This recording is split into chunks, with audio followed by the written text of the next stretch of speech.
dito sa area ng living room. Pero itong Christmas tree talaga, dapat dining set yan. Sa sobrang laki ng Christmas tree, hindi namin inabot. Halika kayo guys, nilipat na muna namin. So dito, makikita nyo ang view kapag ganyan, no? Yes. Medyo padilim na talaga ng bongga, pero grabe, dito nyo lagi makikita ang pinakamagandang spot. Dito naman, ang favorite spot ko, nakita nyo na sa vlog to, nung nagkakape ako. Ito ang aking, the coffee table. Coffee/work table. Yes, work table. Pag nag-e-edit, ganyan. Sobrang ganda ng view natin, Sobrang guys. peaceful niya naman. Yes. Nandito dito din yung aking duyan. Kapag ka na-stress ka na, duyan-dayan ka lang. Tapos, dito ang TV. Syempre, of course, Ang aming mahiwagang couch.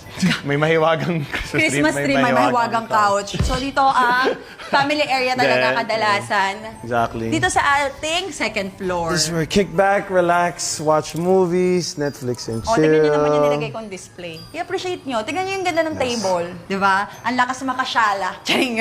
Dito naman sa kitchen area, hindi talaga kami kasi dito nagluluto unless yung mga lutong eme-eme lang na mga cutie-cutie para din hindi nangangamoy sa loob ng bahay. So may mga cabinets and syempre the ref. Pwede din magluto dito pag mga cook show bagay dito. O, sa mga ano naman dyan, baka naman. Water dispenser, oven, and microwave. Yep. Pasok tayo dito, itong kwarto na to, This is our it's pantry. our pantry area. Ayan, talagang tinapos muna namin lahat eh. So, Very organized siya. Oo. Alam niyo naman kasi si Belle, OC siya. OC. pagdating sa mga I'm an ganyan. OC person. So it's easier to visualize and see everything. Yes. Madali. So, andyan na yung mga Doon snacks mahirapan. ng kids. Ayan, ang mga kung anek-anek, mga Lux Kids ni Bia. And then, ayan, yun lang ang aming pantry area. Pantry area. Bakit pantry yung nasabi ko? Nakakagigil. Next door, open na natin. Siyempre, kapag kami mga bisita, kumakain, whatsoever, kailangan natin ng powder room. So, here's our powder room. Ayan, isa-isahin talaga natin to lahat. Para makita nyo kung ano nangyayari sa bahay At natin. syempre may automatic na toilet. This is smart home. Smart home. Yeah, so Everything. kailangan smart ka. Luging-luging ako dito, 2 GB lang ako. Like what Belle said, this is a smart home. So lahat na control mo sa phone mo, whether maybe the music, the lights, the automated gate, lahat. And everything. Very ano nga to. Actually, hindi ko kinokontrol sa phone ko. Natatanga ako.